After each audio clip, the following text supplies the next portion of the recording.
Hi, my name is Phoenix and this is TFL Design, where I am doing zero designing so far, but truly honing in on my ability to spend money on my hobbies. Be sure to watch this video to the end if you want to hear my review of the B&T SPC-9 rifle. But first, let's talk about some of your thoughts on my hobbies. What are my hobbies, you ask? Well, currently, they're mostly gaming, collecting fashion pieces, and firearms. A weird assortment, you might say, and rather diverse. It's hard to really have my channel focus on one thing because I love them all, and I'm too lazy to attempt to grow multiple channels. I can barely manage to keep up with making videos once a week or month for this one. And while I do not find it surprising that each video's topic brings in a different demographic, I am surprised that I've observed an increase of comments questioning one specific hobby over another. Nope, it's not the guns. People love the guns. It's the luxury bags. Weird, right? Now, a bunch of other channels I follow have spoken about this, whether it's Amelia Rose's Closet or Hello Catwalk City.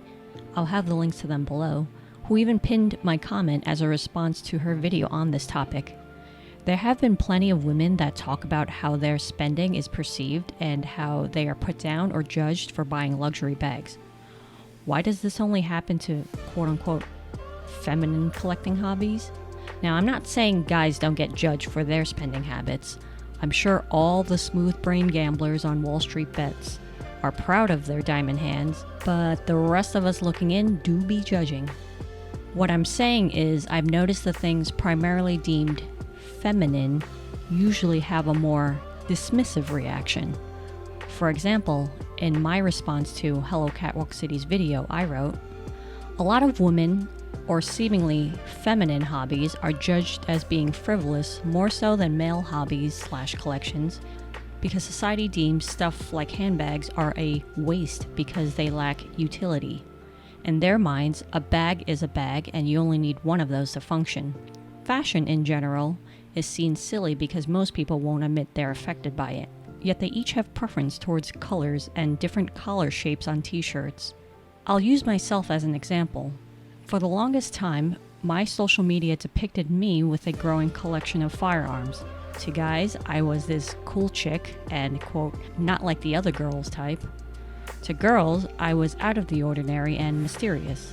Recently, I've started collecting handbags and suddenly I'd get messages about using that money to donate to charity or investments over silly handbags.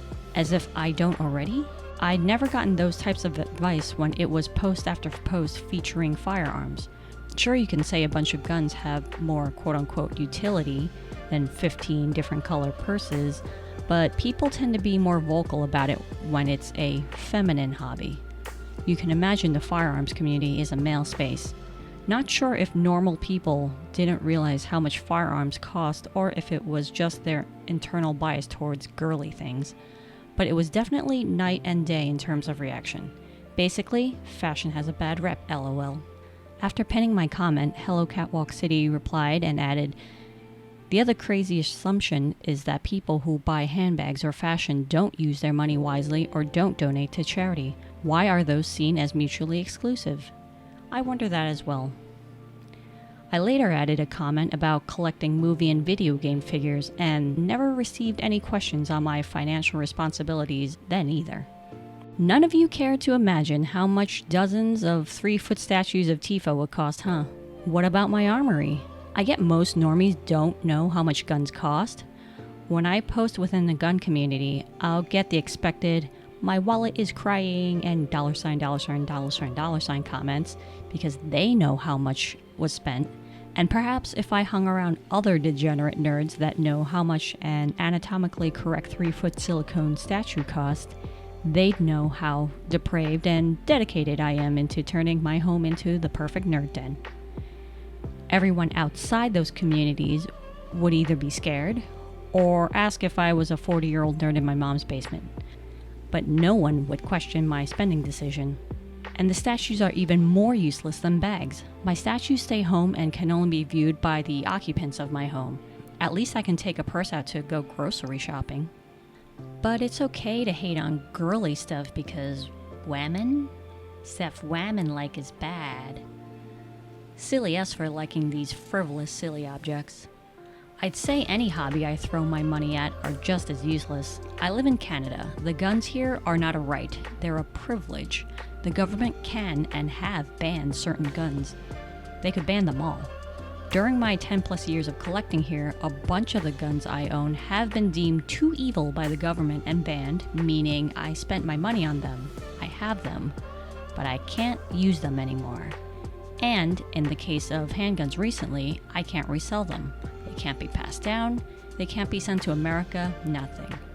When the owner dies, they will be collected and destroyed, so not really an investment like you think it would be. Yet I still buy them. I'd recently bought the B&T SPC9, which I was going to do a full video review of, but realized I didn't have enough footage on it because, well, I didn't find it as fun as my Bren. Rolling?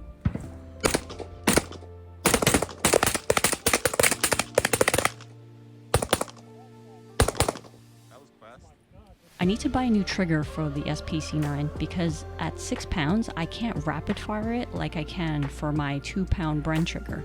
It's nice, but the way I have the muzzle brake on my Bren that makes it go boom with every fire just tickles my cave woman brain. So for now, I like the Bren way more. That's it, that's my review of the SPC9. Bonus clip of Canada's only legal AR clone, the Lockhart Tactical Raven 556. A random on the range heard our Bren's rapid fire mating call, friendship call, and came over and asked us to rapid fire his guns. Because on this range you can only do that if you're holster qualified.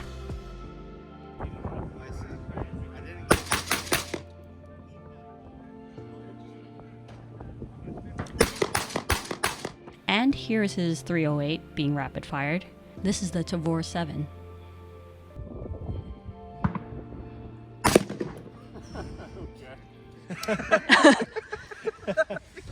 That punch.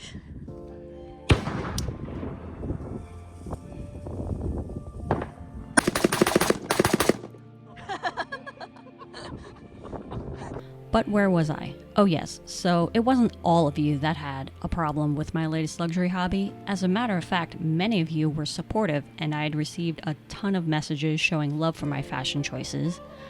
I mean, I've been into fashion all my life. I didn't just wear thigh-high socks and corsets to take Instagram photos with. I wore that stuff to work. This photo was taken by a coworker in my actual workplace. People saw me dressed like a schoolgirl in my 30s. Those types of photos also had the most engagement on social media, so clearly it's not fashion that's the problem. It's the price tag people have with certain logos. Through osmosis, the general public can guesstimate an outfit and note its perceived worth. Meanwhile, I show you this picture, and you normies will not realize this is worth a Hyundai sedan. Heck, all my figures together can buy another sedan. But instead of Hyundais, I bought anatomically correct statues with veins and skin wrinkles. Are you judging me for my bejeweled bags? She has skin wrinkles at the heel of her feet. So like, are you still judging me now for my statue collection, or are we still hung up on the bags? Because I've totally been looking into full outfits nowadays, not just accessories. If you think my subtle branded outfits cost a lot, clearly that's because you've never calculated how much my gear costs when I go to the range and fire thousands of rounds into a mound of dirt for 6 hours.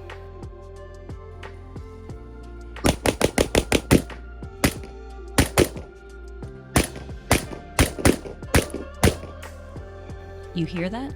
That's the sound of money. That's the sound of a disposable income. That's the sound of Canadian privilege, and you like it.